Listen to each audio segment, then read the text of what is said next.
5 o'clock. Would the Canberra Library Board please come to order? Could we call the roll? Trustee Tremblay. Trustee McDonald. Here. Trustee Craven. Here. President Pro Tem Kildee. Here. President Morgan. Here. Could you please stand for the flag salute? Ms. McDonald, could you lead us in the flag salute? With your right hand over your heart, ready, begin.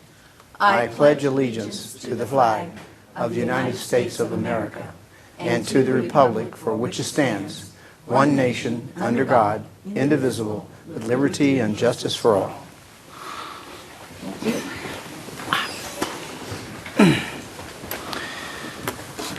Okay. Are there going to be any amendments to the agenda? No amendments, Mr. President. Okay, any amendments from the board? Seeing none, we'll move to the next, consent calendar. I'll move the approval. Public comments? Oh, I'm sorry, yes. Do we have Withdraw that. anyone here this evening, I have no cards, that wishes to address the Canberra Library Board on items that are not on the agenda? Seeing none, we'll go forward. Now we'll go into the consent calendar. I'll move the approval consent. We have a motion and a second on the consent calendar. Please vote. That motion passes 5-0.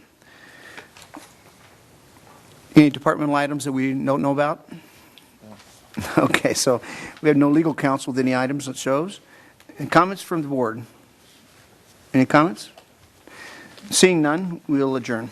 No, Whoops. not staff. Oh, I'm sorry. We have someone here from the I'm sorry. It wasn't on here.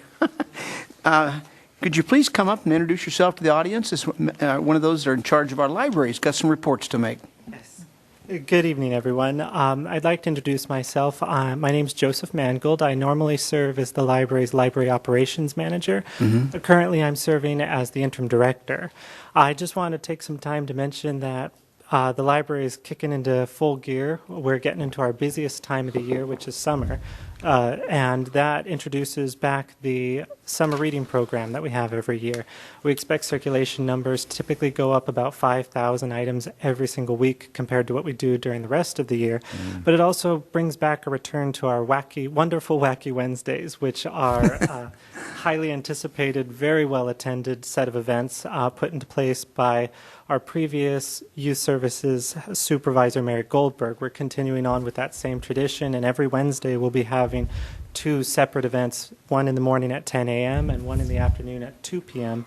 that typically fill the entire community room in both events with very little added advertisement. It's a great thing to see how much the community reacts. But we also have some other interesting news. Our Russell Fisher Business Collection, they're having this coming Tuesday, the 19th, is going to be the local business expo that's partnered with the Chamber of Commerce. This is due to be the biggest one yet. We have 49 local businesses that are planning to attend, and we're expecting over 400 attendees based on the history of the event. This should be bigger than ever. Again, could you name for the audience what dates and time? Date and time for a business expo is going to be Tuesday on the 19th. And that's going to be starting in the afternoon, around 3 o'clock in the afternoon, and it's going to go on into the later times in the evening. Good. And that's all I have today, unless there's any. Any questions from board? Just a comment that we will be at Wacky Wednesdays. Okay. I will have a couple questions. When the school closes, you expect the area, I guess it's been used, our teen section that we built on? Yes. That's been used heavily, I guess. It sounds like it. Do you think it'll go down or stay the way it was, or go a little even higher, more people attending the room? Right. This is new territory for us. We're trying to encourage some teen engagement. Our teen librarian, she's developing various over the summer teen programs, including a continuation of an experimental program we did, which is a video game league that was designed to engage the teens when they're in there. From what we've seen with holidays before, with the winter holiday and everything of that nature, we do actually expect that the population on a regular basis is going to go down. But we're planning to continue to staff it, observe, and learn, because this is our first summer with the new space. And there's going to be a lot of learning as we go, and we're going to approach how we handle that in the summer and how we further utilize the space. One more question. We know it's next to that La Campagna, But do you get many people from the Camarillo High School attend that area? Yes, we do, actually. We're noticing about a fourth of the population will be from Camarillo High. They tend to arrive a little bit later because most of them either have to get some sort of transportation or make a longer walk to get there. Rancho Campana, they tend to arrive right around 2:50 to 3 o'clock. And then the population surges a little around 3:30 when we get extra members from Cam High. But it is primarily Rancho Campana that is utilizing the space. Does the I can't remember if the bus goes up Ponderosa or if it goes up Las Posas sometime. From Leisure Village, the shuttle, Yeah, the cat? the CAT. Yeah. Does it stop there? Yes, it does stop at the Camarillo Library. Most of the times it stops down at the street where the bus stop is. Right. We've noticed them when the parking lot isn't in full flux, they tend to come up right to the front of the library. So a lot of students take the CAT to get there? Can't No? comment to if that's how they're arriving. Okay. Yeah. Well, thank you for your report. If no other questions, thank you very much, and glad to see you. Thank you for your time. Okay. With that in order, any other comments from the board? If not, we'll adjourn.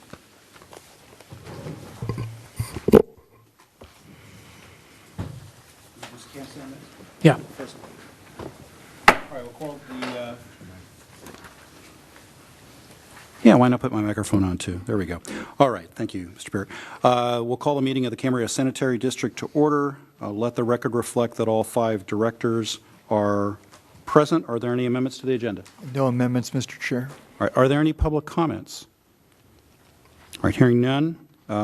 We have 4 items on the consent calendar, and I have questions as to 2 of them, items B and D, and perhaps I can just go ahead and ask those questions, and then we can move to approve the consent calendar in toto, if there's no objection from the directors. The first one is with respect to item B. My question is to you, Mr. Klotzel. This is on the purchase of backup video inspection equipment, and I guess my concern here is, first of all, what's the cost? If the city did not buy backup equipment, what's the cost to lease it, and is it available on a quick basis?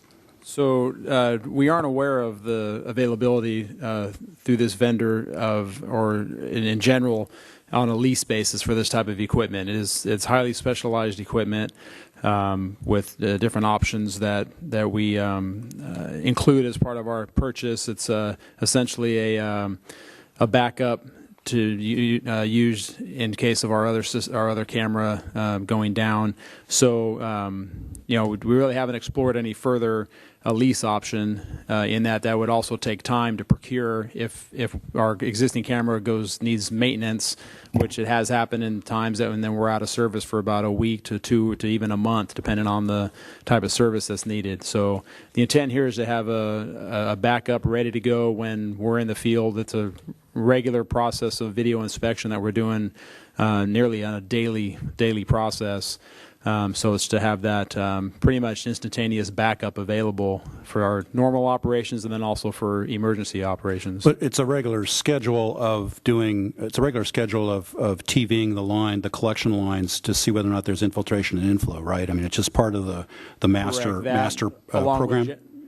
Along with general condition and identifying needs for repairs. Okay. I think my concern is that by purchasing it, I don't want to see it just go sit on a shelf somewhere. Right. And that's my concern from a cost standpoint in doing this. It'll be in we'll as we do with other redundant systems, we'll exercise and use it periodically, to make sure it's functioning and ready to be used when needed.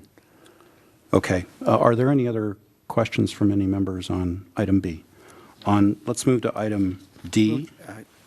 Can we move the approval of the consent calendar?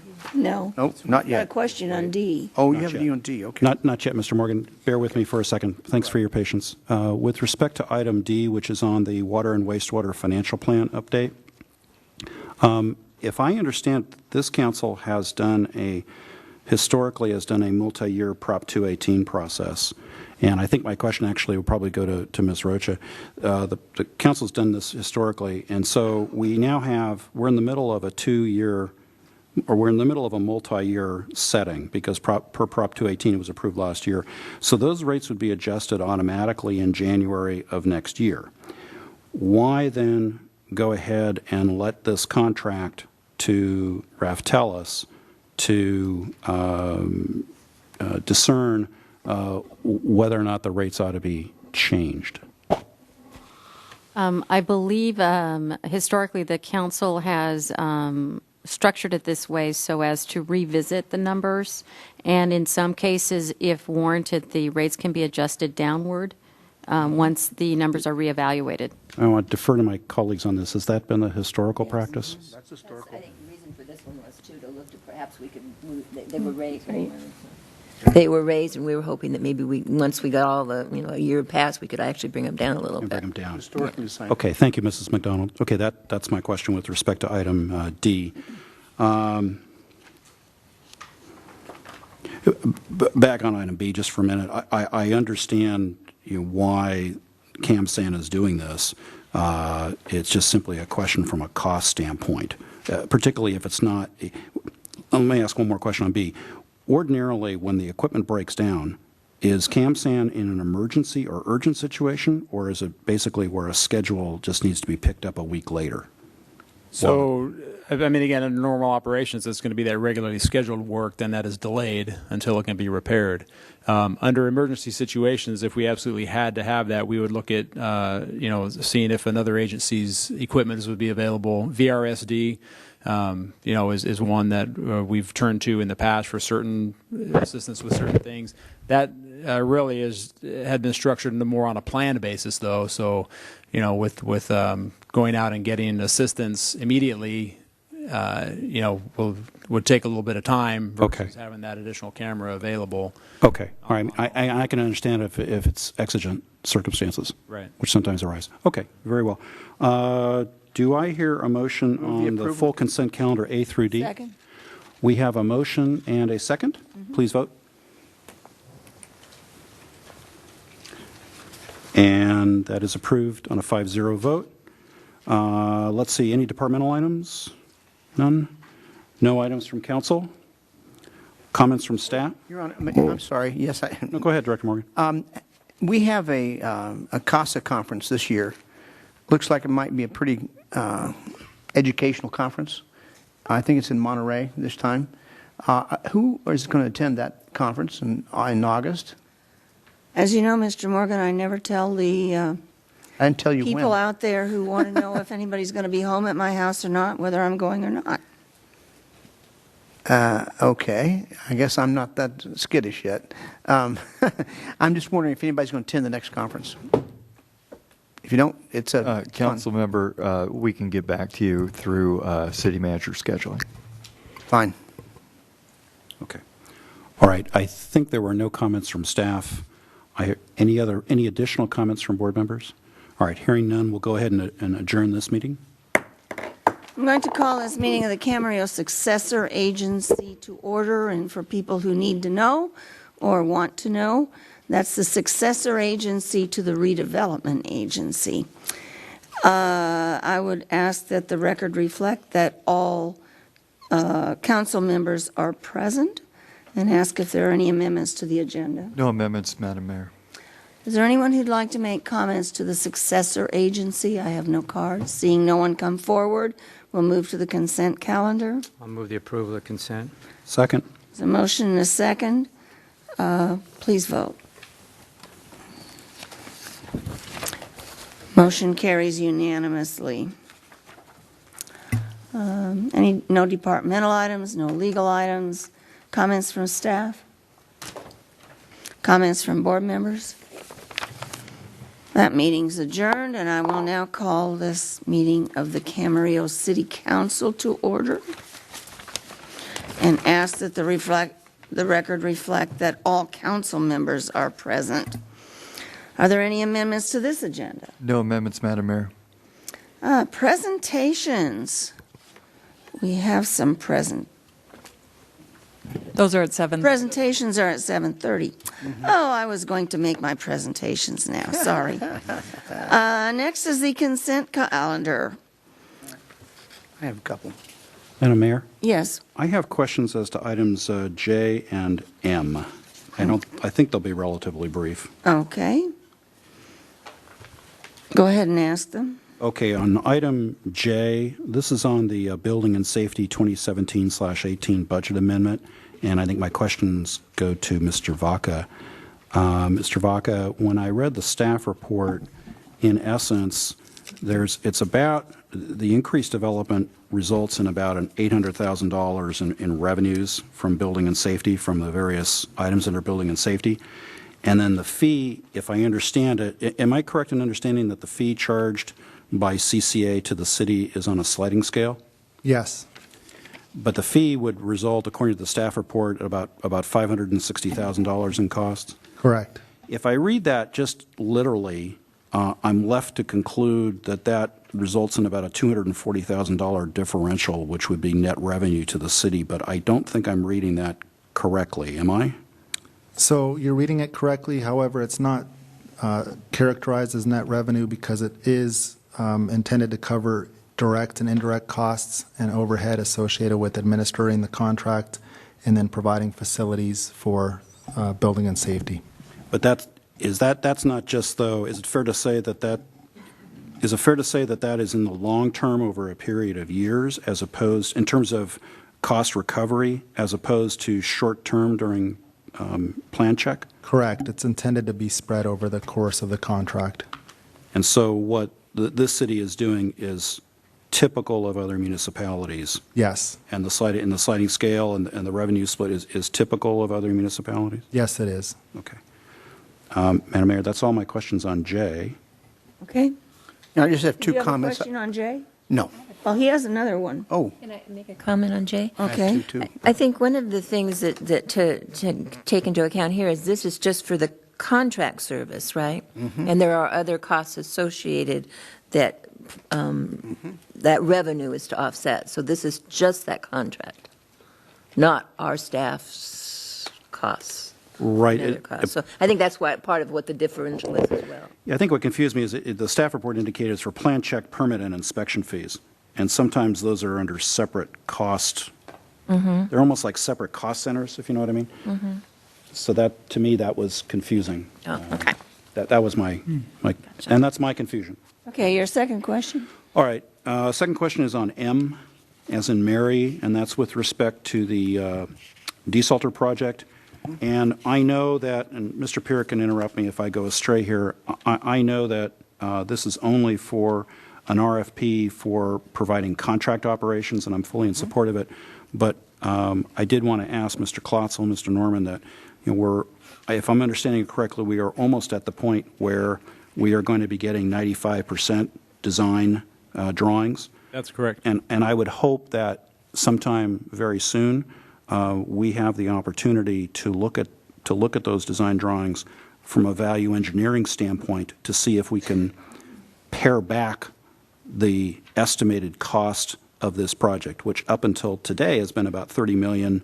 My understanding is it may be a little bit more than that now, and I'm hoping that that the city will engage in a value engineering exercise to do it. But I realize I'm talking about an RFP for contract operations, so I will just make that as a comment to you. Okay. Any other comments on that? Yeah, just a couple, because we, and public should know a couple of these things. Like, for instance, the annual overlay. We have a map in our agenda that shows the streets now being done, coming up soon to be overlaid, and a couple of those needed it. One was, where's my lady friend out there? There she is, Camp Springs Road out there. That's going to be involved here soon, and so you're getting it overlaid. It's happening. And the other one was, what's the one up on the top of the hill? Wood Creek. Wood Creek needed it. I mentioned that before, and now it's happening. So we take care of all the streets throughout 7 years, and that's their turn. Mr. Klotzel, did you have a? Pardon? Yeah, if I could just clarify on that, on the maps, the first map is what we call the base bid, and we're fairly confident that the prices will come in. We structure the bid accordingly as to how many streets we can overlay. If prices come in favorable, that we can add additional streets, that's what we include alternate bids for. And you're correct, the Camarillo Springs Road is listed in this project as an alternate bid. Again, if prices come in favorable and funds are available, we'll move that ahead. That would be moving up that street 1 year in the schedule. So just wanted to clarify that. Yeah, both those streets needed it badly. But So. it's not a guarantee, is what he No, said. I know that, but Yeah. yeah. But it's still a good chance of it happening this year. Okay. So, Did you have another comment? no. Okay. We don't know that. I'm sorry, let me just clarify. Mr. Morgan, my understanding is, as an alternate bid, that's not part of our base bid. It would come in if, in fact, the bid prices come in favorably, and which we're all, Hoping.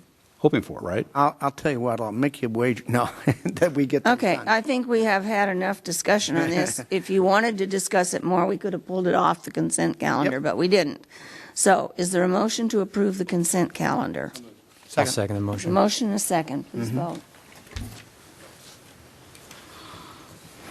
Motion carries unanimously. Gets us down to City Council.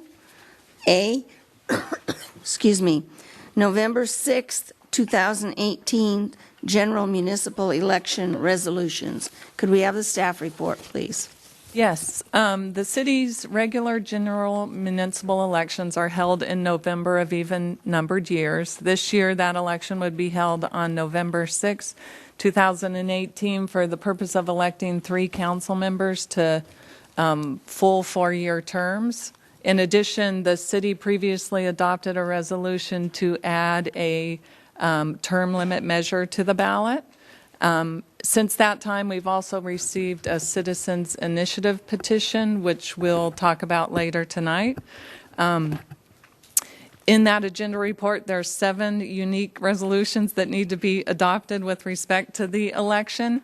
And I do have speakers here who wish to talk to the item. So my suggestion is that we hear from the speakers first, and then once they're finished, we'll go through each resolution individually and discuss it, take an action on it, and then move to the next one. Does that sound?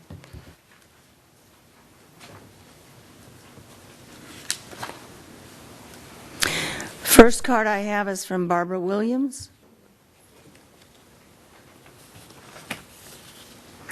And while Barbara's coming up, I know that she knows, but for everybody else's information, excuse me, we limit our speakers to 3 minutes. There's a clock that you can see, a clock that I can see. When the time gets down to 2 minutes, there'll be a yellow light flash and there will be a tone. And we ask you to please finish up in that next minute. When the red light comes on, your time will be up. Barbara Williams. Just a minute, Barbara, I'm sorry. You have an opportunity here tonight to show the citizens of Camarillo that you truly care about the people and respect their wishes. A grassroots effort of citizen volunteers followed the process to get a petition on term limits for the City Council approved so that we could actually gather signatures. We only needed 4,007 signatures but gathered 5,370, and 4,600 were considered valid by the county. Thank you, Jeffrey and Brian, for your support. Citizens throughout the city came out in droves and even searched us out to sign. The people have spoken, and you have a duty to approve our ballot measure for November because las personas son la ciudad. I implore you, which many of my friends here tonight also support, to reject Councilman Tremblay's term limit measure that was begrudgingly approved by the council in defense of our ballot measure. The proposed wording gives a false impression that it is like ours, but 3 terms instead, which is actually incorrect. And yes, Mrs. McDonald, we remember your remarks about our efforts. The honorable thing would be to remove it from the ballot. As citizens, we do not want our city funds to be used regarding the Tremblay proposed ballot measure in lieu of ours. You might ask why we did this. We no longer feel the people are the city. You have stopped listening to us and push your own agendas rather than what we want and deserve. People proposing projects in our community work directly with city staff to promote and describe their intent. Staff prepares position papers with little or no community input and largely just the limited data presented by the applicant, which then goes into your notebooks to prepare for the meeting. Many times you only get one side of the story with little on the other side, if any. We get the impression that you've already made up your minds before the meeting. The applicant or representative of the applicant gets as much time as they need to sell their project. We who oppose only get 3 minutes, and like SB 54 discussions, only got 2 minutes. Regarding the development of the Camarillo Springs Golf Course, professionals persuaded and or coerced Camarillo Springs using bribery such as free food, T-shirts, and flashy presentations. They were told that they either compromised or the golf course was going to be closed. They then gave the supporters info on when they were going to bring back their application. Those of us who opposed found out at the last minute and did not have weeks to organize an opposition group. Ron Kester, just a resident, self-appointed head of the ad hoc committee, and not a representative of the whole community, got as long as he wanted to present the highly biased views of the developer. Those of us opposed got 3 minutes, and careful planning meant that the supporters outnumbered the opposition. The majority of the Camarillo Springs community got no information or nor notification. As experienced as you claim you are, you fell for the con. This, along with the fire station and the old courthouse, are examples why we want term limits. Thank you. Thank you. Next is Dana Schuster.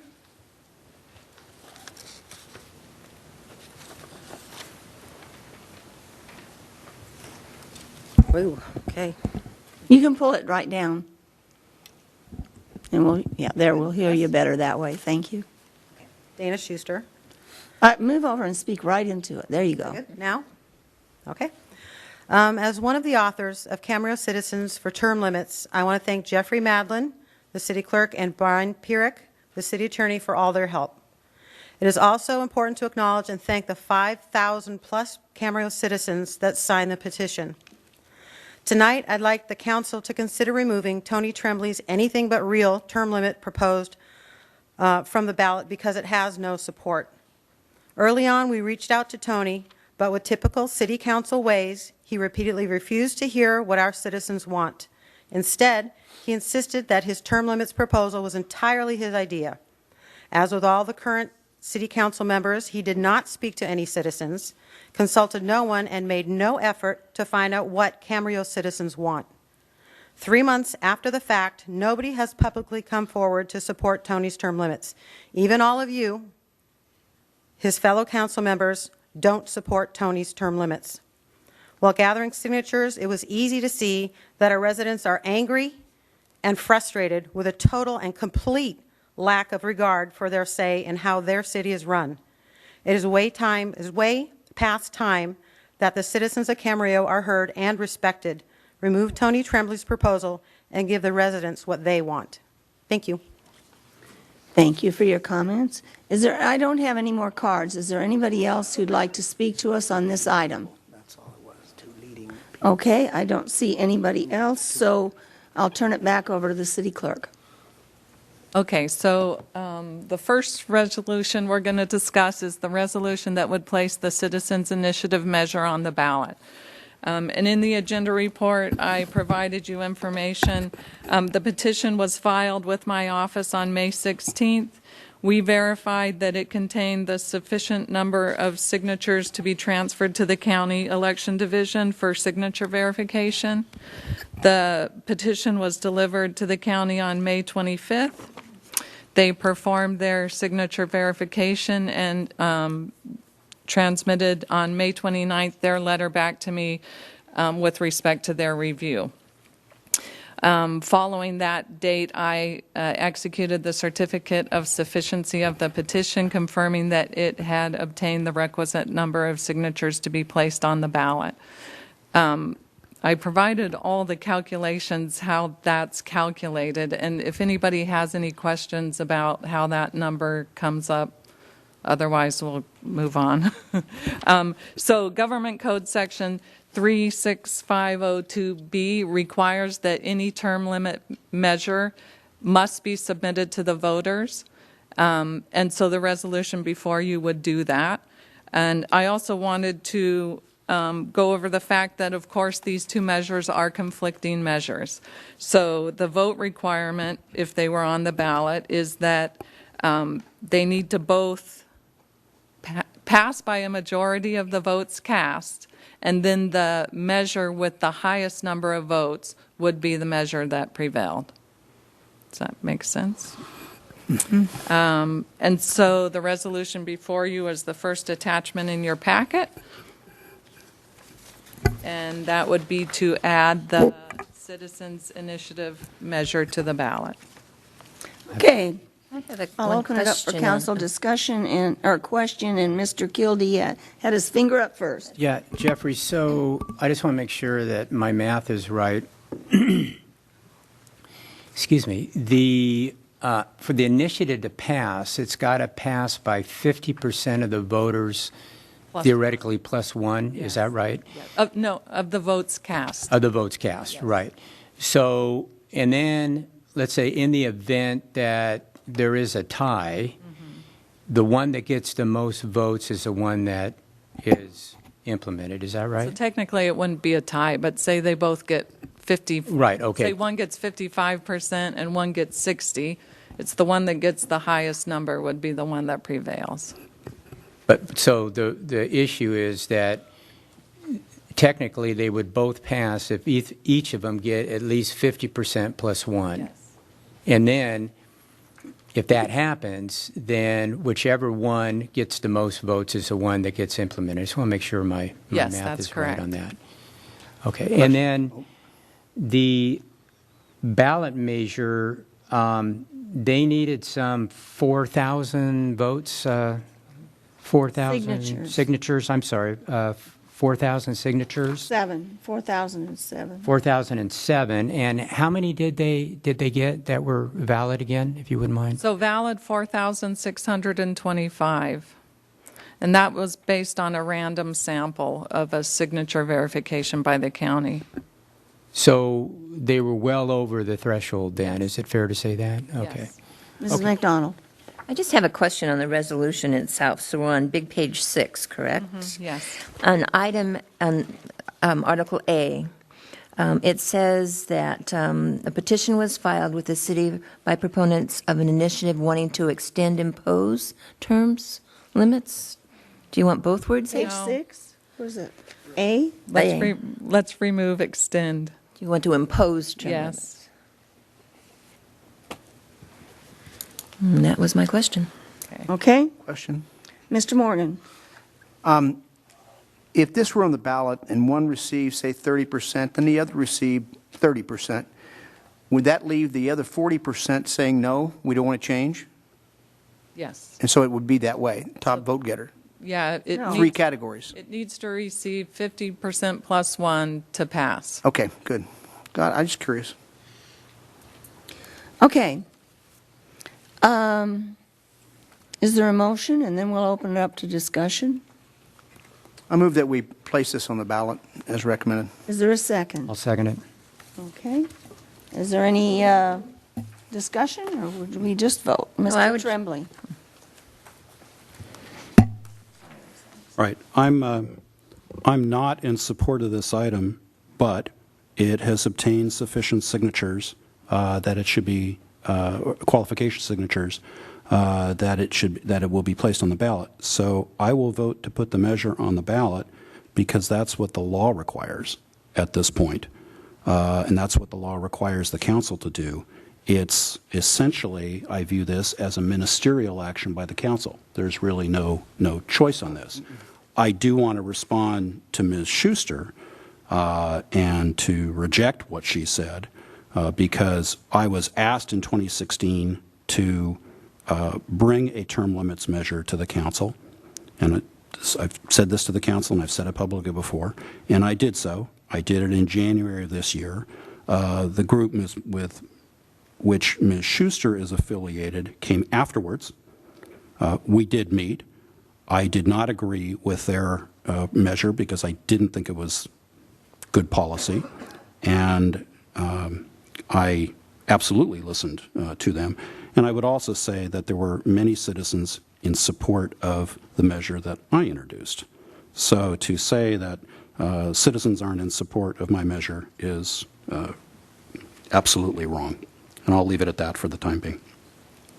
Well, I guess we'll find out in November what. We'll find out in what November. the citizens Yeah. want. But Mrs. McDonald. No, I just wanted to make the comment that this is the law, and this is the great thing about this country. They can go out and they did their job. They worked hard and they had a cause. And now, as you say, we'll see what the public thinks. The comment was made that everybody wants it, or it made it sound like nobody would not want it. And there's some out there that won't want it. And it's up to the voters to find out in November. But I congratulate you, and it's a lot of hard work, probably more than anybody ever thought it was going to be. But you did it, and that's the way we work in this country. So I will certainly support putting it on the ballot. Mr. Morgan.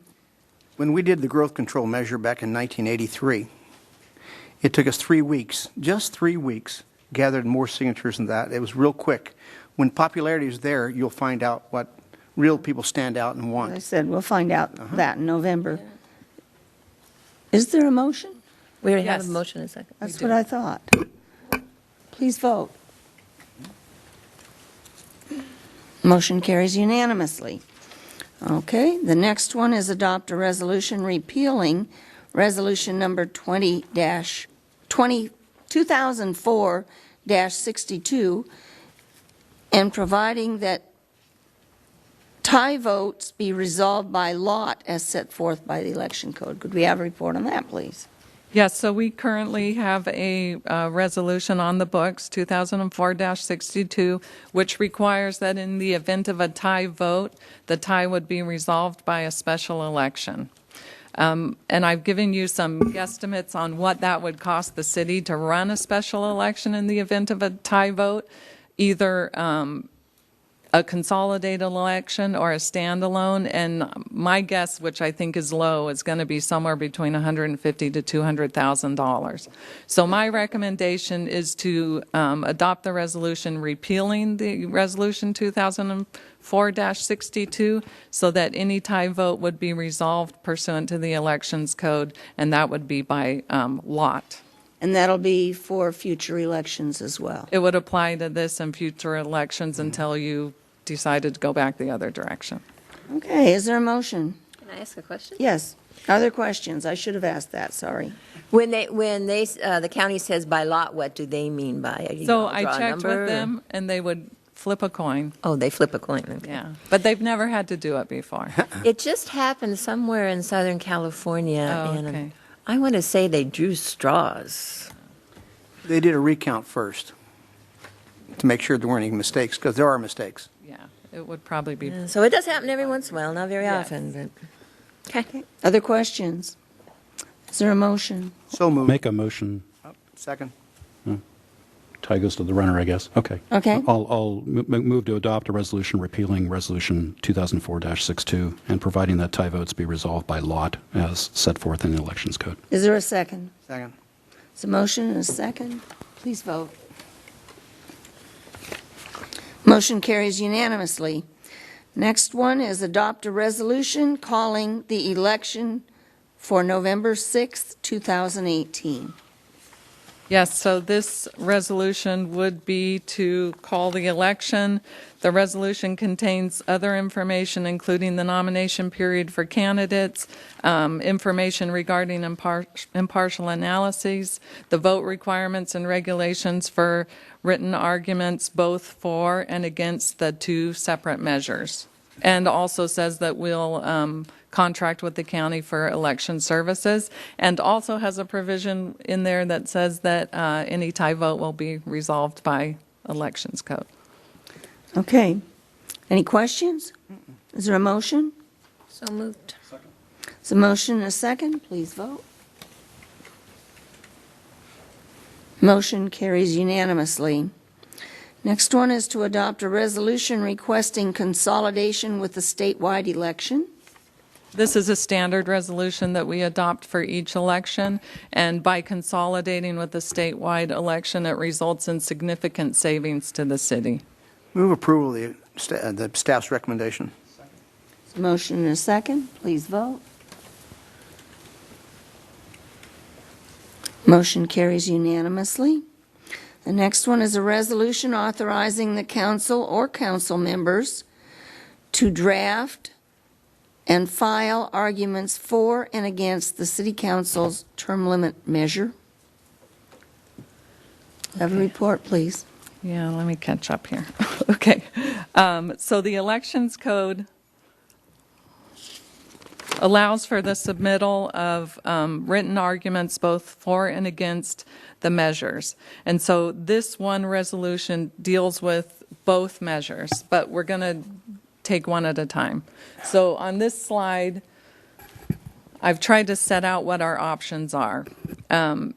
And so you have option A, which is that the city council submits an argument as a legislative body. And in that event, we would ask that you designate who's going to draft the argument on behalf of the body. Or option B is that the city council designate a member or members to draft and file the argument. And in that event, we're going to designate who's the drafters and who's the signers. And I made a notation in the resolution saying that if there's 3 of you, it's going to have to come back to the city council for approval of the argument. That's not necessarily the case, because you could designate somebody to draft it and submit it without it actually coming back to you. But you have the option. If you want to designate somebody to draft it, ask it to come back, you can do that too. And this is for? So this would be, we're talking specifically now, the argument for the city council's measure for term limits. And isn't there another option that you don't do anything? There's an option that you don't do anything at all. Yes. But somebody still can. That's right. There's, if you look at the bottom of page 3 in your agenda report, it sets forth the priority for arguments as submitted. So number 1, the first one is the legislative body or members of the legislative body. And then number 2 is an individual voter or association of citizens who are the sponsors or proponents of the measure. 3 is a bona fide association of citizens, and number 4 is individual voters. So even if you do it, there's possibility that I get multiple arguments. That's the priority given to the arguments. Mr. Morgan? You have 2 measures here going on the ballot, and the one talks about the city attorney preparing an impartial. Well, we're just talking about. I understand. Oh, okay. But that relates to this one, too. It's another one being placed on the ballot. Seems like that it'd be better for the city attorney to do a impartial analysis of this. The city attorney will be preparing an impartial analysis on both measures. Okay, so it didn't say that here. Those are in the prior resolutions, But actually. that doesn't involve who is going to prepare the argument for it. Oh, I understand, but I'm saying I didn't see the one where it says he does impartial analysis also for the public. Okay. Mr. Tremblay. Well, I introduced this term limits measure to the council. I'm aware respectfully that I'm the only council member favoring term limits philosophically. So I would ask for the opportunity to go ahead and draft and submit the argument in favor of the council's measure. Okay, let me ask this. Are there any other council members who would like to write and submit one in favor of this?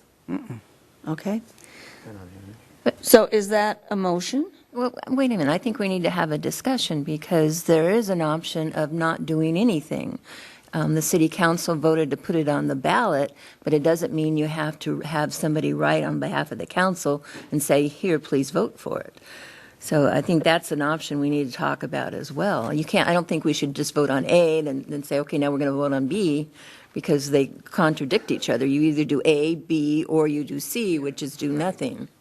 Okay, but if we do nothing, somebody can do it anyway. Well, they will anyway. Even if we put something on the ballot, they still have a right to do it, right? Yes. What if you had 100? Do you limit it? Do you so much room, or how do you decide who gets? No, there's only going to be one. And this is the order in So which if some other person comes in and wants to put it on they can't.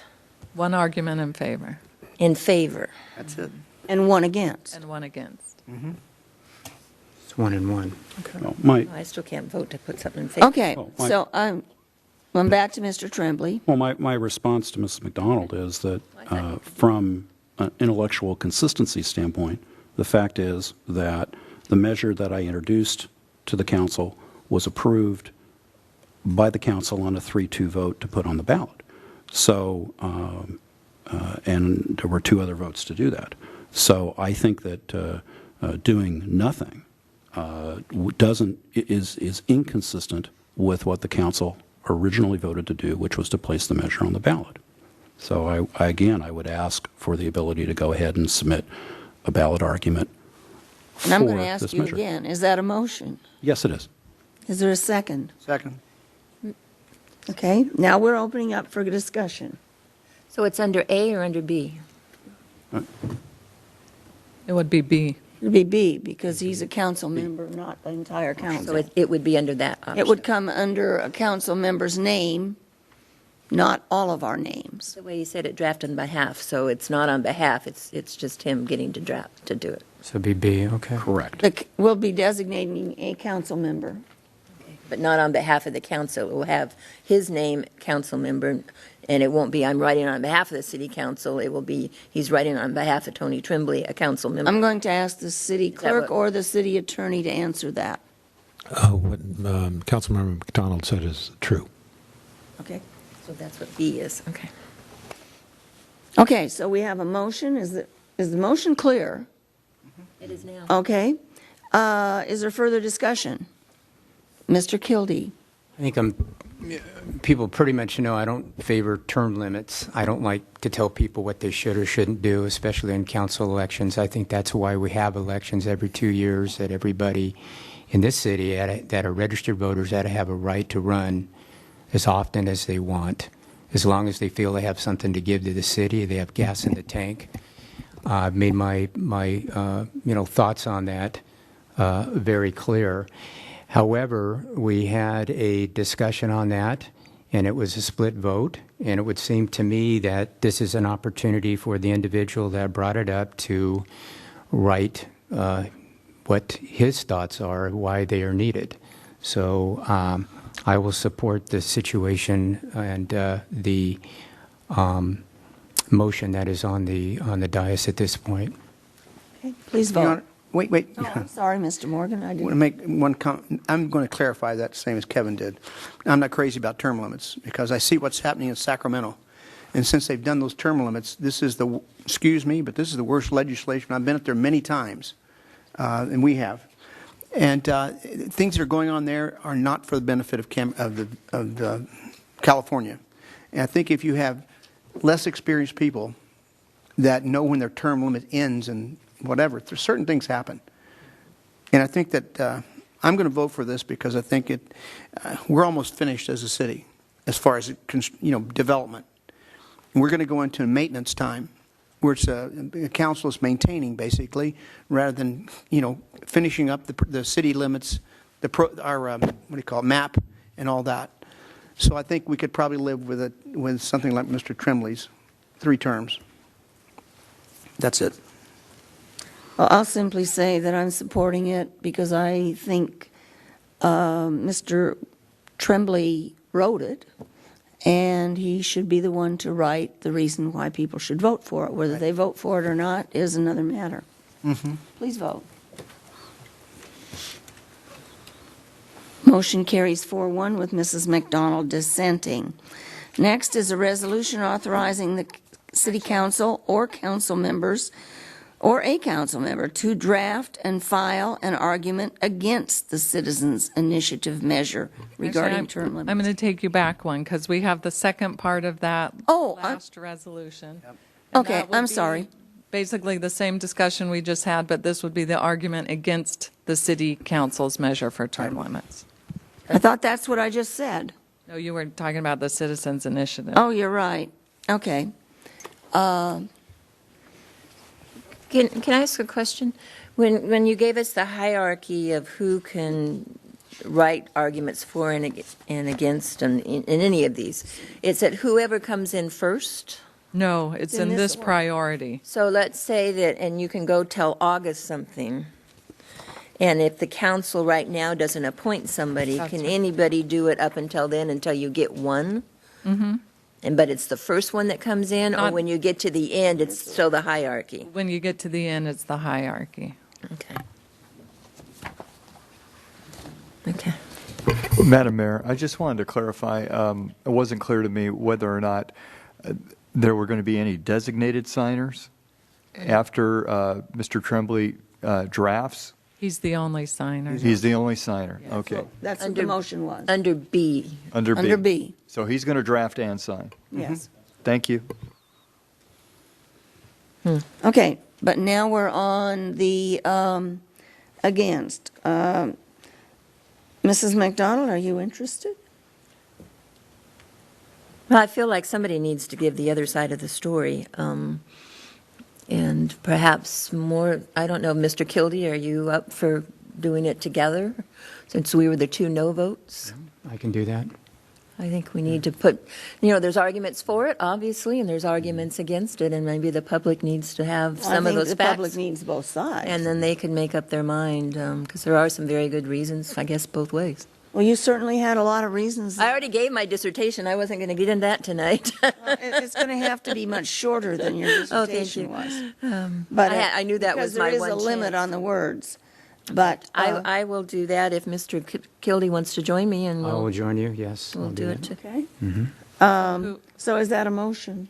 And so that would be under, obviously, under the B way of doing it, then? And you're the drafters, so the other one is who wants to be the signers. Can we both draft and sign? Uh-huh. Okay? Well, you could have other signers as well. So just you are the drafters.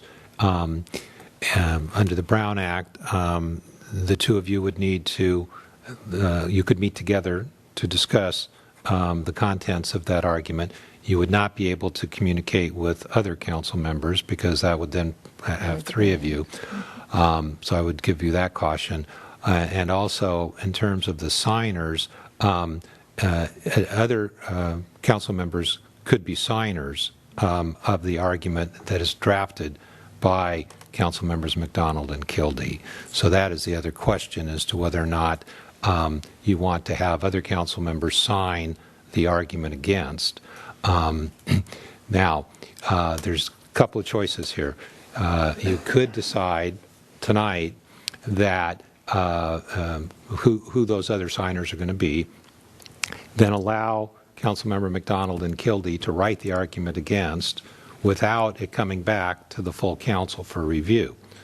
Another choice would be that Councilmember McDonald and Kildee could draft the argument against, bring it back to the next council meeting on June 27th, present it to the council so that if there's others that are signing, I'll just say Councilmember Morgan or Councilmember Craven, Mayor Craven, if they wish to see what has been drafted, it would need to come back because you would not be able to share it with them except in an open meeting.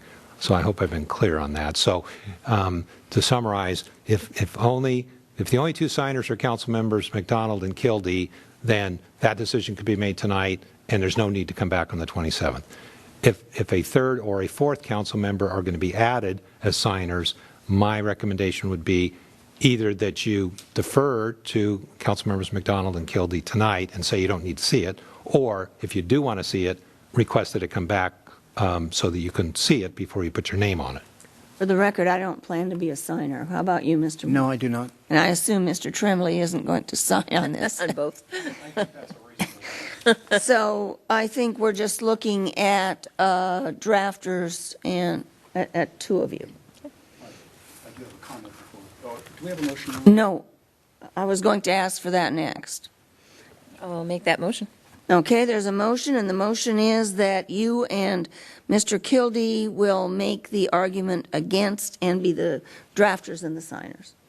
Okay, there's a motion. Is there a second? I'll second it. There's a motion and a second. I take comments, Mr. Tremblay. Yeah, so go back to the last item. I could easily vote no on this, but I would prefer the transparency and a full airing of these issues, so I will vote in support of it. I'm not going to prevent a council colleague with whom I disagree from going ahead and filing an argument. Okay. Any other comments? Please vote. Motion carries unanimously. Now, Okay, wait, can I stop you again? okay. Should we do another motion to adopt the resolution now that we've filled in the blanks? I suppose we should, so just for completeness purposes. Is there a motion to adopt the resolution authorizing the council or council members to draft arguments for and against the So city moved. councils? Is there a second? We've just decided who's going to do it. We didn't adopt the resolution yet. But I want to be very clear on what we're adopting within the form of the resolution, particularly with respect to drafting this. Are you on? Are you on? No, I'm not on. Darn it. I just would like some clarity, Madam Mayor, with respect to who the drafters and signers are as to each argument. Well, if you look at the resolution, I think we're on big page 14, Yes. if I'm right. So under option A, No, we're not doing Option B. We're not doing option. excuse, I misspoke. For option B, these are arguments for, so the name to be filled in there would be Councilmember Tremblay. And then section 3, under option B, the council members' names to be filled in there would be Councilmember McDonald and Councilmember Kildee. And if I might inquire of the city attorney, then that is with respect both to drafting and signing. Yes. Correct? Yes. So was there a motion yet on There's this? a motion and a second. And another clarification, if I don't mind, just that we are voting just on the signatures on the argument, or the argument in for and against. This isn't to put it on the ballot. That was already done. That's correct. So we're not. That's not what we're talking about. That's correct. Just to be clear. To go in the voter's pamphlet. I have Councilmember Morgan moving, but was there a second? I thought I moved to Mr. Oh no, I'm sorry. That was the one That's the before. prior. I'll second it. Okay. Okay. I thought Mr. Kildee seconded it. That was on the That's one okay. before. Please vote.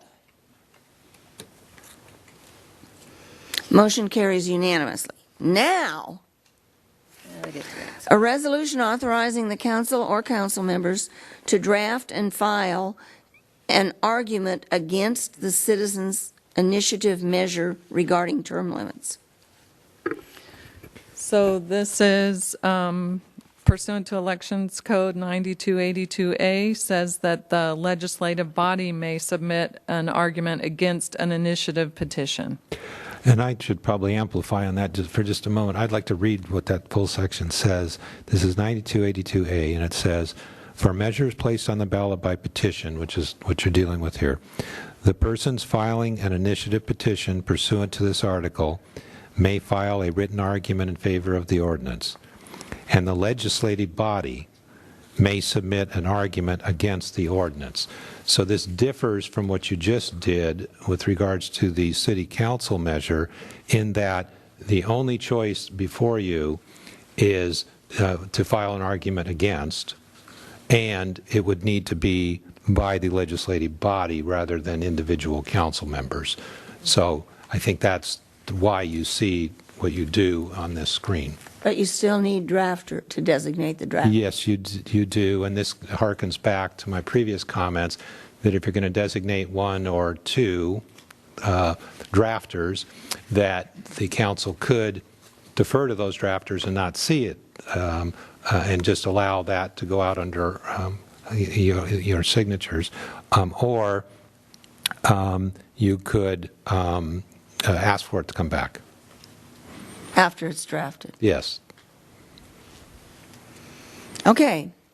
And so, may I? So Certainly. this one would would be signed by the city council. It wouldn't be signed by all the individuals. How would this one work? Yes, it would be on behalf of the council. So But I if believe they could all be signers Well, individually. they could or could not. It says legislative body. so there really is no signer. It could just say the city council, City clerk said there could be. but there doesn't have to be. There doesn't have to be. So it doesn't have to be signed by all the council members then? So I guess what I'm getting at is 3 members of the council could say we want to have an argument, and then it would say the city council says. Is that? I think you When could I'm trying sign it, whoever the drafter is on behalf of the city council. And it would be worded as such that it was being submitted on behalf of the city council. Or all 5 could sign, because there's a place for 5. That's what I thought I heard her say earlier. Okay. Do you have a question? Mr. Tremblay? Well, no, so just to clarify, so it's variable, actually. Well, depending on how you want the names at the bottom to read, but regardless of that, it's still on behalf of the legislative body. Right, so as follow-up, so as I understand it, then we're on big page 16, in Section 2, that can be one or more members of the council, Yes. but then the actual signing of the argument in opposition can be 1, 2, 3, 4, or 5, right? Yes. And you won't know that tonight. No, I want you to tell me tonight. We have to tell her tonight. Okay, well, that's why I want to make sure we're clear. Yeah, I want you to tell me tonight. Okay. All right. But what if you don't agree with, we don't have the option that we did on the other one where it comes back to council? No, you can. You could designate Charlotte to draft it and let it go however she drafts it. Or we have it actually coming back. If you want to designate somebody to draft it, bring it back, you can all approve it, and that would be on July 11th. Okay, further discussion. Mr. Tremblay. Well, I introduced the competing measure, and I'm going to campaign against the other measure in favor of intellectual consistency. I'm happy, well, and also policy from my standpoint. I would like to go ahead and draft this argument against this citizens' quote-unquote initiative measure. And I would both draft it and sign it. And then not have it come back to council? If that's the council's prerogative, I would like to be included. And I realize I may be a party of one. If this is going, since this is going to go out as something from the city council, I would just like to say that I would like whatever's drafted, whoever drafts it, to come back to us, because it's going to be from all of us, no matter what we say. So can we make a decision on that? I think you have the right idea, but I also like, since Tony's right in the middle of this thing, I'd like to see what his response would be. Well, I would agree with you. I would like to have it come back to the council for a discussion before it's submitted in the pamphlet, since it has city council's name on it. Okay, so we've got that pretty much decided. I saw 5 heads nodding. The second thing is, do we want Mr. Tremblay to draft it? Do we want somebody else to draft it? Do we want 2 people to draft it? Maybe the mayor would join Mr. Tremblay this time. I'll join Mr. Tremblay, I think it's better with 2. but we need a motion.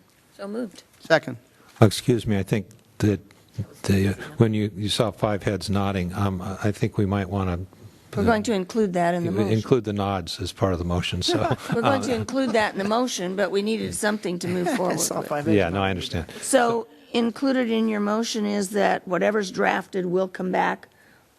Do we have to designate the date, or that's? We're going to do it on July 11th. Okay, so. The resolution already says that. Do we want to decide now who's going to be the signers, or? Can we wait till then? You could wait, yeah. Because I think for us, that depends on what it says. Okay. So we need to fill in the blanks on the resolution. So the names of the council members who are going to draft will be Councilmember Tremblay and Mayor Craven. Yes. And it will return to you on July 11th for your discussion and action Right. on submitting. And that was my motion. That was a good motion. It was. And was that the second? That was the second, yes. Okay, please vote. Motion carries unanimously. We have, Order, Madam Mayor. I just want to clarify with the city council. Do you realize that you took away the rights of the citizens to write the opposition in the ballot to Councilman Tremblay's? You voted to say that we could not do the opposition arguments that would go into the ballot, but now you have said that you're the only ones who can write the opposition to ours. well, you can I submit. just want to clarify that you understand what you did. You took away the rights of the citizens to write the opposition to Councilman Tremblay's. Okay, we have heard you. Yes, Thank you. did. Because I've said we've heard you. Thank you. Public discussion is over when we're voting. okay, And this is an item that was voted on. I should perhaps make a statement here. The actions that the council took are contemplated by the elections code. So what the council is State law. which is state law. It's a California elections code, and this is the state law that specifies what the rules are with regards to the drafting of arguments for and against. So what the council has done tonight is completely consistent with state law. We do have someone that's going to be going against it. Can I ask a question? Haven't I seen multiple arguments one way or another in the ballots before? It's always only one? Well, I have kind of an answer to that. What you may be thinking of is what I will call the opening argument, if you will, and then there are rebuttal arguments. So yes, you will see multiple arguments, but the reason for that is that there's an initial argument, if you will, and then a rebuttal argument. And by the way, I should also add that the proponents of the measure that's been submitted by the citizens are entitled to submit an argument in favor of their an initiative. So that's expressly contemplated by 9282A, which I read to you previously. So they have the right under the Elections Code to submit an argument in favor of their proposal. So, in other words, in speaking to what they want to say, they could, in that argument for their measure, they could make their points of why this is good and why the other one, more time might be bad, or whatever their reasons are that they like theirs better than the other. It could be a part of it, so The you answer can to get your that, point across. the answer to that is yes. Yeah. So we're not taking them out of the system. Okay, we have one more. Adopt a resolution adopting the provisions of Election Code Section 9285 regarding rebuttal arguments. This is actually kind of a cleanup resolution. We already do have a resolution on the books, which is 1995-182, and but it actually cites an old election code. So I've presented this resolution, which readopts 9285B and A, and repeals the prior one, which is referencing an old election code. Okay, yes. So what page? I just want to clarify what page you're on. So 17 is the resolution itself. So really, that's the only change is the government code? Yeah, that's the only change. And I did put part of the election code up on the screen there, which talks about rebuttal arguments and who can submit them. So it says when an argument in favor and an argument against a measure has been selected to be printed, the author or a majority of the authors of an argument relating to the city measure may prepare and submit a rebuttal argument. Okay, so we are talking about this other resolution. So let me have just, Jeffrey, go over again what the change is, if you would, please. Really, the only Number. change is It's just that, the number? yeah, it referred to a outdated elections code. Yes. Okay. Is there a motion? I'll make move the approval of this item. Is there a second? Second. Motion is second, please vote. Motion carries unanimously. Okay, we are at 6:08. This is a convenient time to break for our study session. We have no, You will not have any closed sessions, and there will not be a need for the special meeting. okay. Madam Mayor, can I ask that we take at this time 6A Public Works for the North Pleasant Valley Groundwater Desalter? We have staff that we'd like to release. Okay. That's Public Works. Oh, there it is. 6A, Public Works, North Pleasant Valley Groundwater Desalter, Purchase and Sale Agreement for Treatment Plant, Site and Easements. Could we have the staff report, please? I know, that's why I did this. Yes, thank you, Mayor Craven. This item is to authorize the city manager to execute the purchase and sale agreement and easement documents required for the desalter project site. Through the project planning and environmental clearance process, several possible site locations were identified. After a lengthy process that included the analysis of the other sites and negotiation with potential sellers, the site being recommended for purchase, as shown on the screen, is a portion of the 40-acre parcel along Somas Road just north of Las Posas Road. A portion of that site circled in red is the area being contemplated for purchase by this agreement. The parcel is currently owned by the Arnold Meyerstein Trust, and staff has negotiated a purchase and sale agreement with the trustee for the DeSalter site and related easements. Now showing the different components of the purchase and sale agreement, the site, and the related easements. The 4.64 acre site for the treatment plant will be acquired by the city in fee title, and the purchase agreement also includes a 1 acre temporary construction easement area adjacent to the project site that will be used for staging materials and equipment during construction. The temporary easement will then terminate with the end of construction. A permanent 1 acre easement is also included for access to the DeSalter from Somas Road, as well as for utilities that will be serving the project. The existing strawberry stand, denoted by the small red rectangle on the screen, will be temporarily relocated during construction, most likely nearby to the north, and then, upon completion of construction, it will be permanently rebuilt near the current location. Exact location is still being determined through the completion of the site layout for the project. This location for the DeSalter was included in the final EIR that was previously adopted by City Council. The site is currently outside of the city limits, as is the church property immediately to the west. The annexation of both properties has been approved by LAFCO and will be finalized after the city acquires the DeSalter site, creating a separate parcel by grant deed. The DeSalter project is in the final stages of design, and staff is working through the process of pre-qualifying contractors for construction.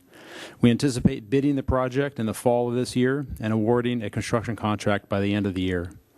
We're also moving forward with an RFP process that Council authorized earlier in the consent agenda to negotiate a contract for the operation of the treatment plant. That concludes my report, and be happy to answer any questions. Are there any questions? Just one, Your Honor. How large is the remaining strawberry part? Because we all said we want to make sure that was kept. How large is that? The remaining strawberry fields? Yes. It's actually not impacting the strawberry. I believe the strawberries are only grown here. Are those feeding into that? I guess it is. You're right. The rest of this site is currently row crops of various types. So essentially there is no impact to the actual strawberry fields. Okay, any other questions? What are the wishes of the council?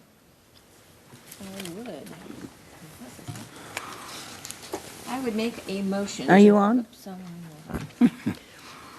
I would make a motion to authorize the city manager to execute the purchase and sale agreement and easement deeds and such other documents as may be necessary to complete the acquisition of the plant site and easements in the amount of $1 million. Second the motion.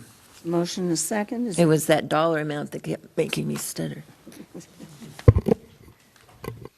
Please vote. Motion carries unanimously. Okay, now we will take a break.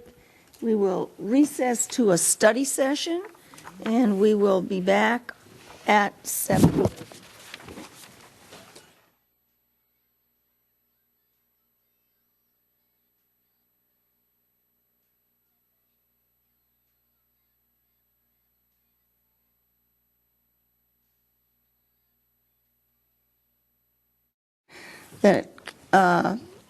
This one flies in council chambers between Memorial Day and the 4th of July. Flag Day. On June 14th, 1777, the American flag, consisting of 13 stars and 13 stripes, was approved by the Continental Congress. In the original red, white, and blue flag, each state was represented by 1 star and 1 stripe. As the country grew, so did the flag, a new star and stripe for each state.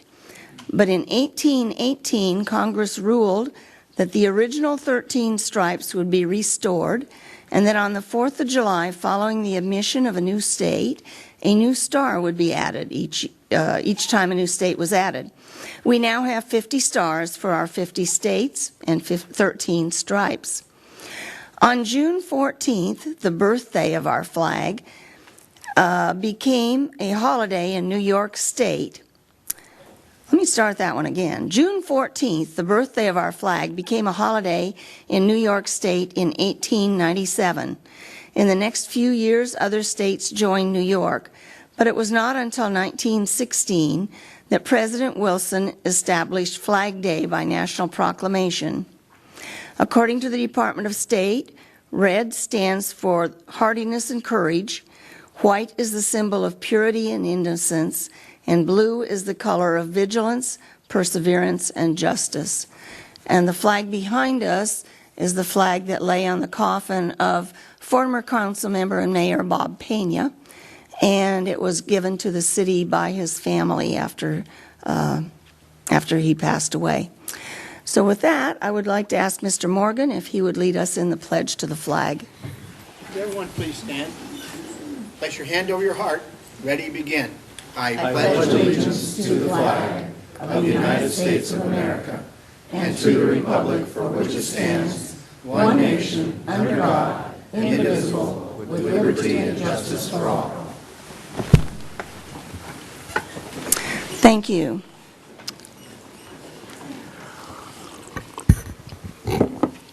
And now we have quite a few presentations.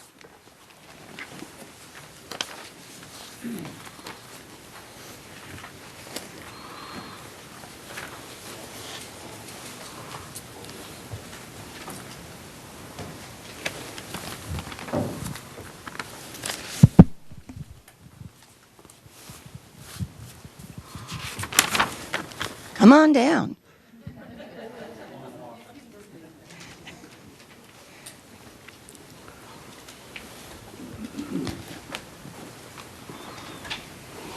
Okay, first we have Citizen Patrol Member of the Year.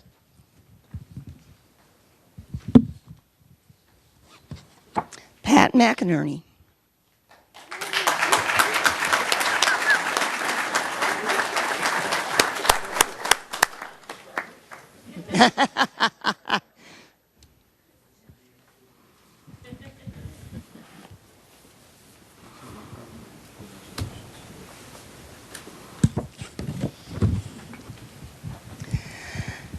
This is a certificate.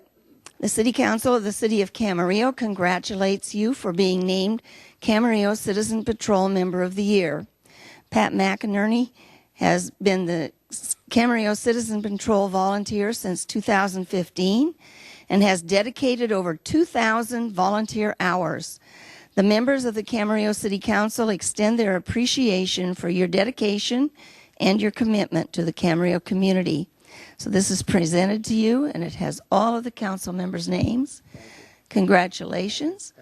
And I'm going to ask Commander Murray to say more. So I would like to say just a couple of things before I read some individual talents from Mr. McInerney. Really, volunteerism is the core of kind of what we do at the station and for the city.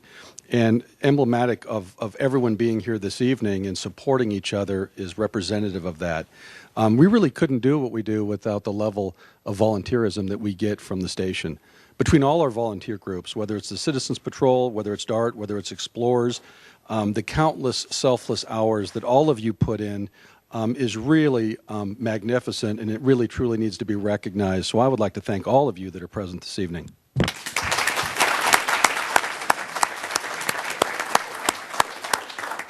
So to that end, I would like to talk a little bit about Patrick here and sort of what he has done for us over the last several years and share with you just a little of his background.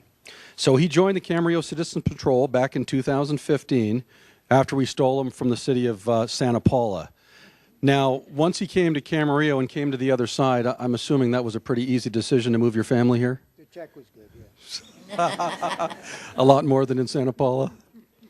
So over the last year, Pat has volunteered over 2,100 hours in his CCP career and almost 900 just this last year. which is fantastic. He's routinely found at the station doing a whole host of tasks for our members of the department, whether it's running, mail to offices, whether it's heading to the government center to help file a case for a detective, whether it's in the field working a traffic accident and providing some sort of assistance there. I mean, really, the list goes on. And when you really compile these hours and you talk about how that frees up our other members of the station, it's pretty remarkable. He enjoyed a long career as a salesman for packaging and shipping supplies. He was born in, and it says it like this, the Bronx. As I said earlier, he resides here in Camarillo with his wife, Catherine, of 56 years after moving from Santa Paula in 2014. He has 2 daughters and 1 son, 8 grandchildren, and 3 great-grandchildren. And really, we can't thank him enough for his selfless service, his volunteerism. I mean, this guy is really a delight to have around the station. He's telling jokes, he's pulling things on you left and right, and I have to tell you, a real asset to the station. So thank you again.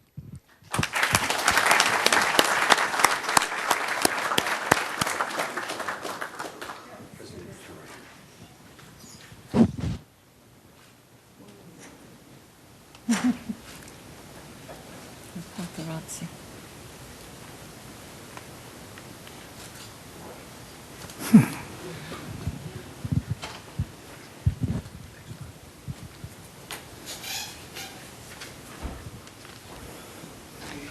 Next, Mitch Krieger, 2017 Disaster Assistance Response Team Member of the Year.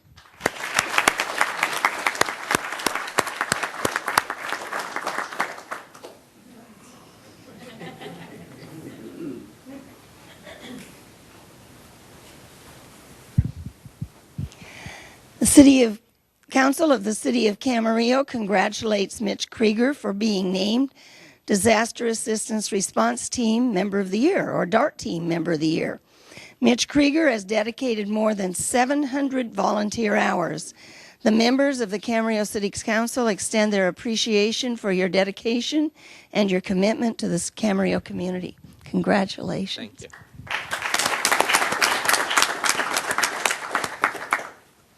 So, DART is one of those invaluable services also. We're our members for the Disaster Assistance Response Team.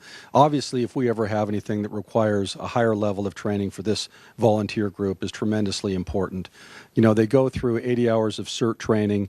They wear uniforms. They have certain patches and a badge. There's a lot of dedication involved with this level of volunteerism, and it's really appreciated.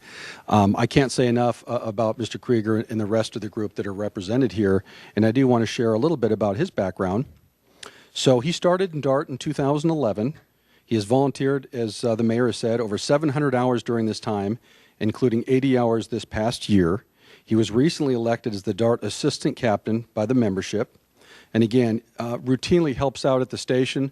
When there's not anything specific related to DART, he's doing any number of things to assist other members and the department, which is fantastic.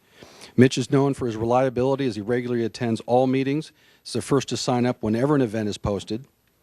He is self-employed at Krieger Consultant Commercial as a real estate appraisal reviewer and lender consultant. So if you need anything done in that regard, he'll be available in the lobby after we're finished here.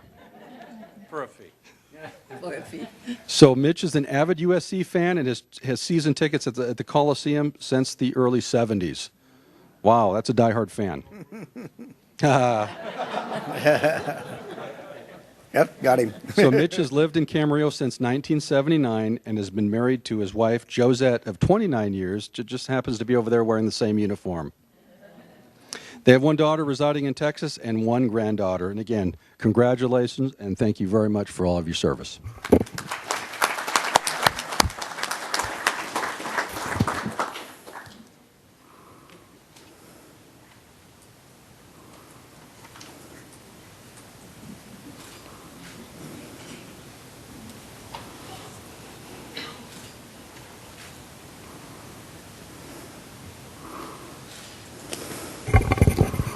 Your Honor, 2 good things I heard was he was a USC person, and I'll get him for you, and his daughter's in Texas, where I'm from.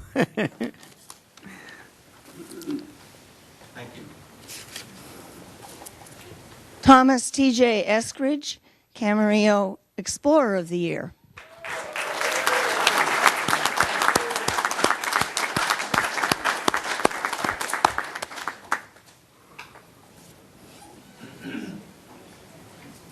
City Council of the City of Camarillo congratulates Thomas T.J. Eskridge for being named Camarillo Explorer of the Year.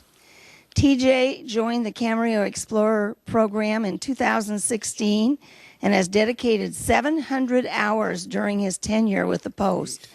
The members of the Camarillo City Council extend their appreciation for your dedication to and commitment to the Camarillo community. Thank you very much. Congratulations.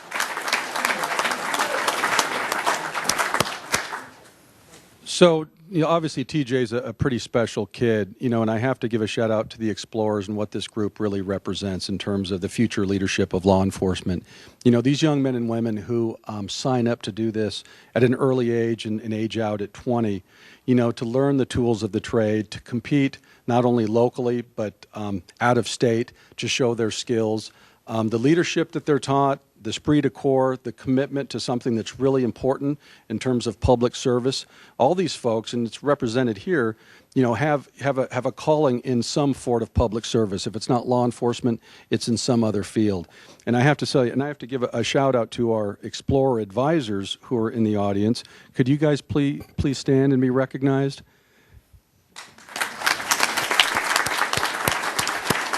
Cameron Lathrop and his wife Angelica.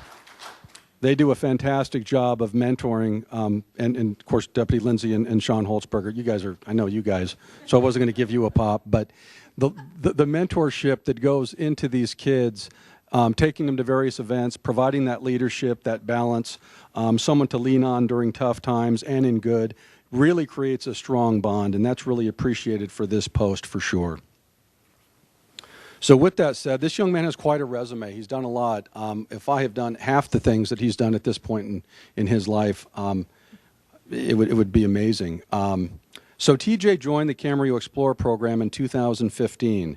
In that short time, he's volunteered, as the mayor said, over 700 hours during his tenure with the post, leading the post this past year with over 370 hours volunteered alone.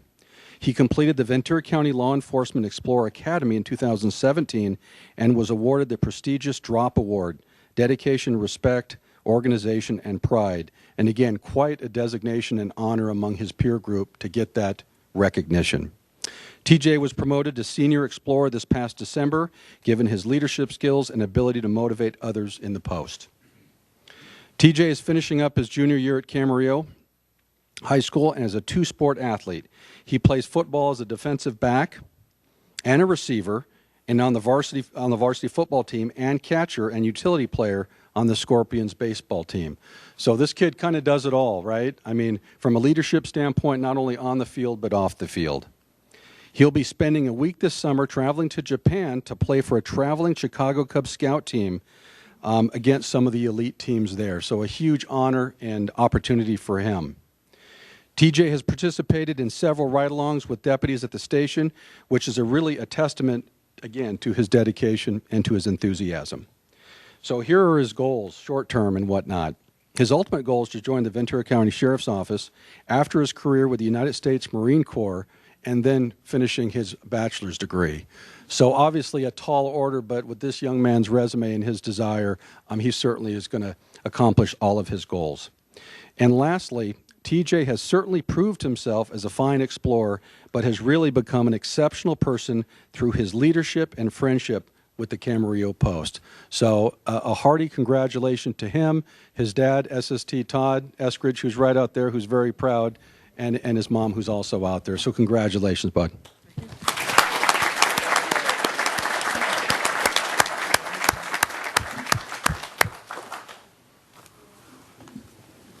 Doesn't look big enough to be a catcher.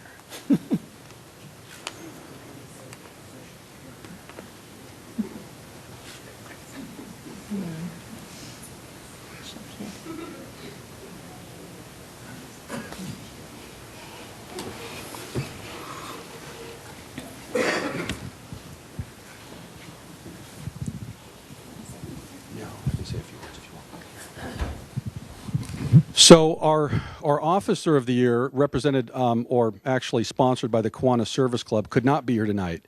So his name is Deputy Christian Freed, and it just goes to show you. So this, and I do want to say a few words about him because it's a nice recognition that he's being honored for tonight. So he's only been a deputy a couple of years. Well, I should say 8.5 years, only 2 years at the Camarillo station. But in that short time, he quickly established himself as a leader, somebody who is extremely thorough. He's a great partner. He's an ambassador for not only the sheriff's office, but for the city of Camarillo.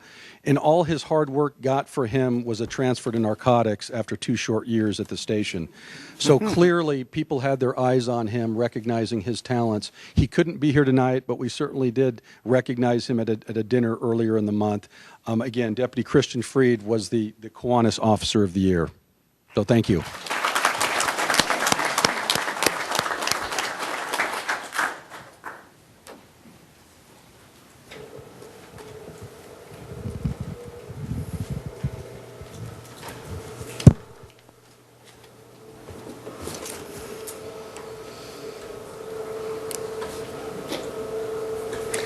Okay, the next presentation is by Studio Channel Islands Art Studios on the dementia exhibit.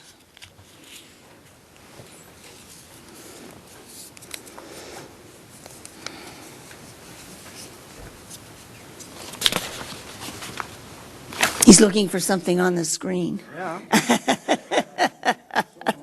The audio description isn't that exciting.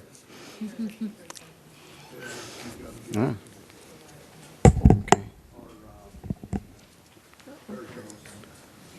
Oh.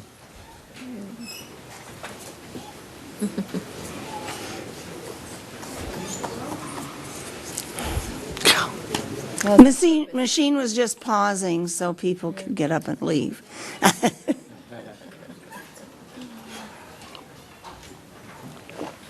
It's not, don't take it personal.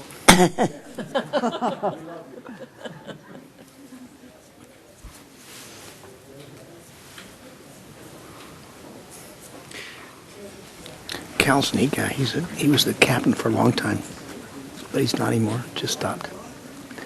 Of the whole unit. And he's got a lot of money. Okay, I think we can go ahead. Yep. Thank you for inviting me to talk to you today about our current exhibition. Speak right into that mic so everybody at home can hear you too. Thank you for... yes, that's the difference. Yes. Thank you for inviting me to talk about our current exhibition and to hear a bit about how it fits into the broader work that we're doing over in Old Town. So I'm going to introduce the Keepsakes exhibition, describe the current work that we're doing with people who suffer from memory loss, describe the partnership that we've developed with the VCAAA and the Alzheimer's Association to make Old Town Camarillo dementia friendly, and then outline the future work that we're going to do to extend this program. But to make it real, I was going to tell you a story about a lady that inspired the exhibition. And this is Bea Smith. And this is what she looked like 10 years ago when she was at the height of her career. She might be familiar to some of you. She was a restaurateur, a model, author, and a television host. She had the world at her feet. In 2014, she was diagnosed with early onset Alzheimer's disease. And this is a picture of her and her husband. Smith and her husband went on to write a book which detailed the journey of her experience after that diagnosis. The book was called Before I Forget. Because of the level of fame that she had, the book caught some attention and was widely publicized. And the work that they did, the campaigning that they did, took them to the White House. And this is a picture of the same lady, but now she no longer knows who her husband is. Oh, shoot.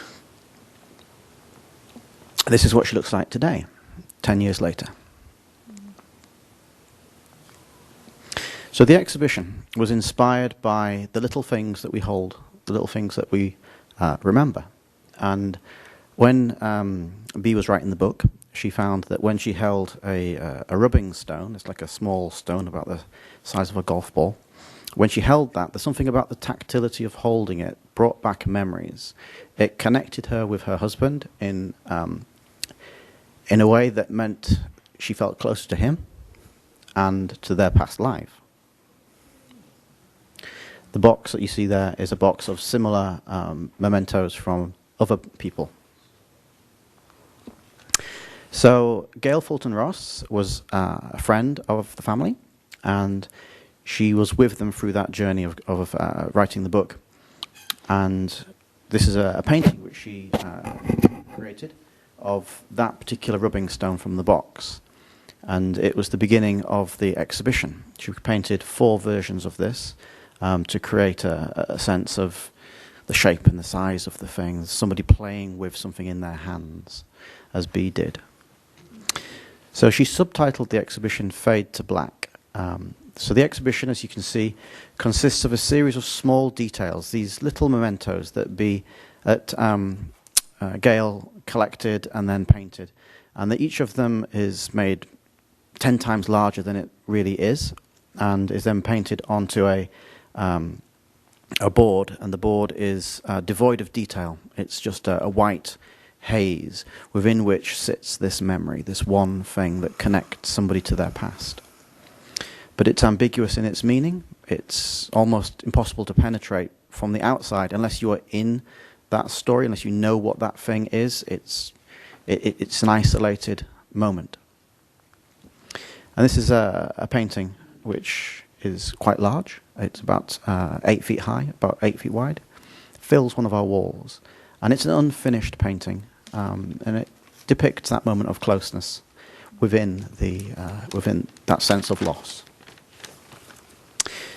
So, as you can tell, it's quite an emotive exhibition, and people who come through have told me some stories about their own experiences and about what it has meant to them to be in the gallery and to see this work happening, to see what is a very private tragedy being presented to the community, to open a dialogue with an audience around something which people tend to shy away from speaking about in public.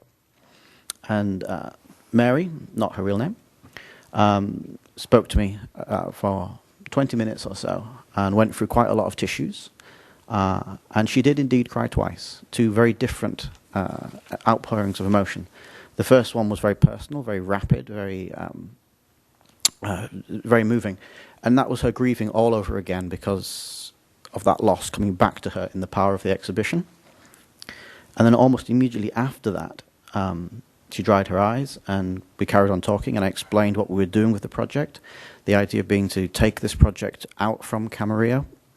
People are being invited to purchase an artwork, but then to donate it back to the exhibition to allow us to tour the exhibition to other communities. She then cried all over again, this time because of what we were doing to help others. James was a bit more stoic. He just was quietly moved, and leave the quote up there for you to read.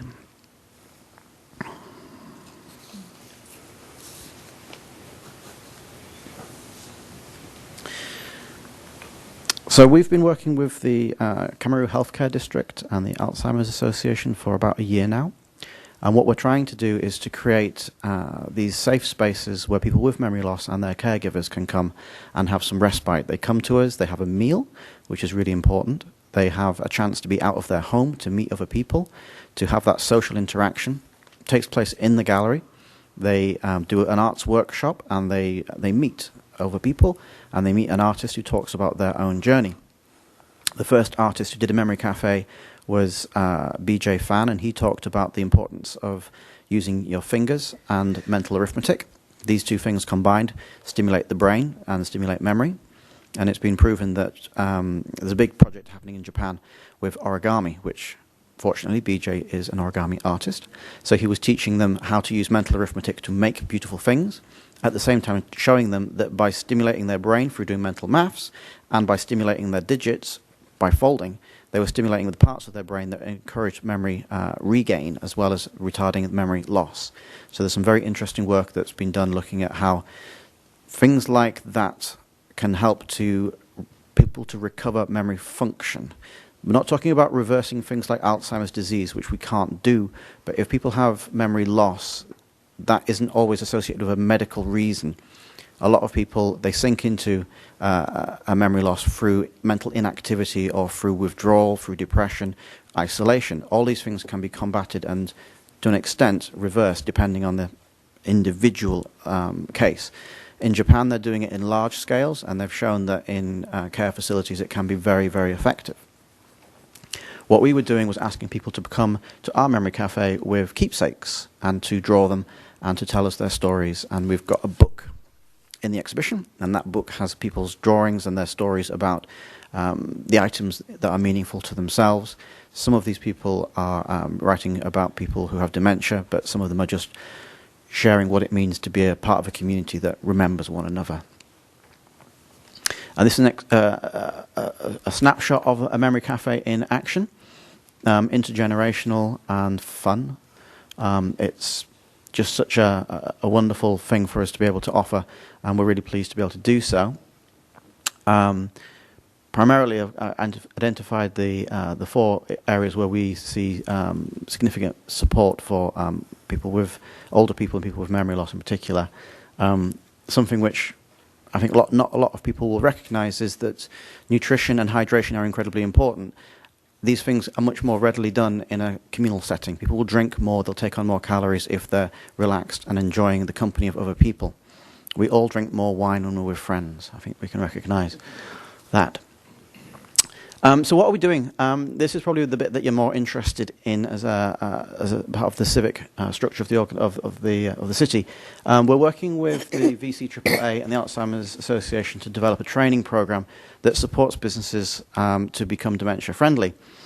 There's a very simple program of moderations to one's business that can be done, training of staff to help them to understand how to deal with people who have dementia and how the business can be clearer in its signage, it can have better lighting, it can have places to rest, it can be offer quiet places within its public spaces for people who have distress as a result of dementia. Lots of things that we can do to support people and to get them back into the community. And what we're trying to do with the memory cafes and what we're trying to do in Old Town is to invite people who feel disenfranchised, who feel like they haven't got a place to go to because there's too much noise, there's too much traffic, they won't be understood, they won't be supported. And we're saying, no, we'll be here to help you, and we'll make these special events specifically for people with dementia. So we've been working in Old Town.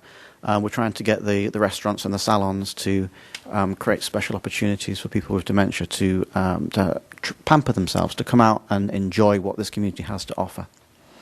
On the 21st of June is the official launch for this training program, and you'll probably be getting an invitation from the Alzheimer's Association to come to the studio and just to thank the organizations that have been working with us to date to get this thing moving. There's going to be an online training to support as many businesses as possible to get involved in training their staff. And the VCAAA will be disseminating information on where dementia-friendly businesses are and how the community is trying to reach out. Just some statistics to kind of contextualize that for Camarillo. Dementia predominantly affects people over the age of 65, but you can have early onset diseases that occur before that age. About 1 in 9 people aged over 65 will have dementia, and if there are 11,000 people with over the age of 65 in Camarillo, that means there's over 1,000 people with dementia in the community. 1 in 3 aged over 85 have some form of dementia, as we're now all living longer, hopefully. And as Camarillo continues to grow an older population, this is something which will become more and more prevalent.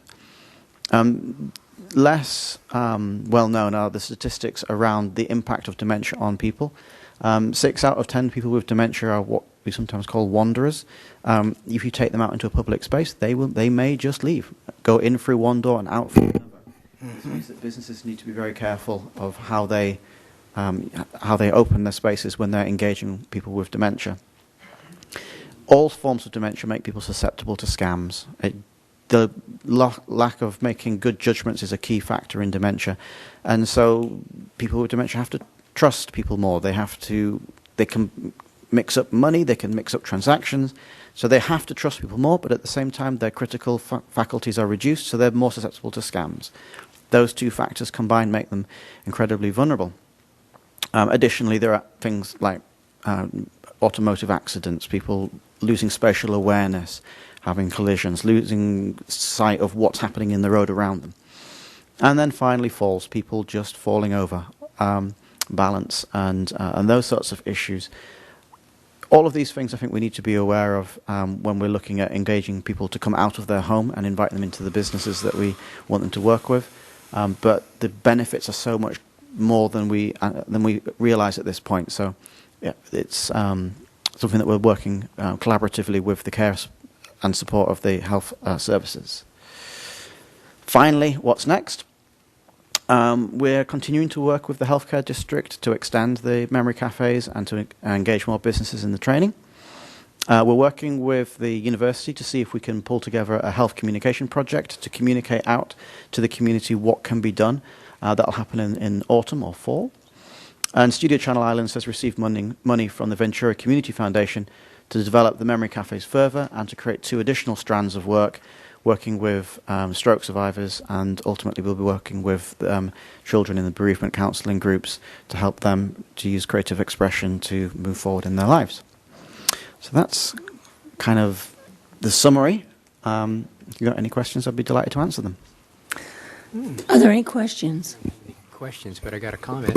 Any questions? Okay. Yeah, Mr. Kildee. I appreciate, Peter, you being. I have a business in town, and from time to time I deal with this subject, and it is important to get the word out there that there are some programs for them. I think it's very beneficial what you're doing here, and the numbers are pretty amazing, if I might say. They're large, and they seem to be, unfortunately growing until we can, hopefully someday we can have some better treatments and, work on this. But it is a subject that is important, and I commend you for doing this. Thank you.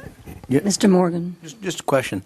When you take someone with severe dementia, I know you like the stones and things like that they like and brings back, but how about art? And then working in the field of art and trying to you working with them and trying to create something. Does that help them? It does. There's something distractionary about making things. It helps people to focus. They can exclude everything that's going on around them, all the thoughts and the cares, and they can focus upon the making of something. And there's something about creating making something new, being successful in achieving a small task, which is very beneficial for the individual. Some tasks, particularly those that involve using your fingers and communication, are very helpful in stirring up memories. We did memory collages where we had old photographs that people were cutting up and making into cards, and that stimulated conversation. And in many times, it's the conversation around the task that's as beneficial as the task itself. So what we're trying to do is do art projects that aren't isolating people to work by themselves, but inviting a group to make something together and then to talk about it and to share the stories of why they've made what they've made and to engage with one another. For me, I think the most important thing is that it reminds people that no matter how old they are or what they may have lost in their lives, they can still learn something new and they can still create and make. And that is, I think, something innate in all of us, which gives us all joy. Thank you. Yes. Just a brief comment. I just wanted to echo what Mr. Kildee said, Mr. Tyus, and give great compliment to Studio Channel Islands. This is a project that has direct community benefit, and I really applaud you for moving forward on it, and I applaud Studio Channel Islands, so thank you. Thank you. Well, I'd like to thank you for taking the leadership in developing a program like this. This is, I think, really something and really special. I heard you talk about it maybe February at the opening of this exhibit and also the exhibit on the photos of the fire stations and fire engines from the Thomas Fire. And I was quite impressed.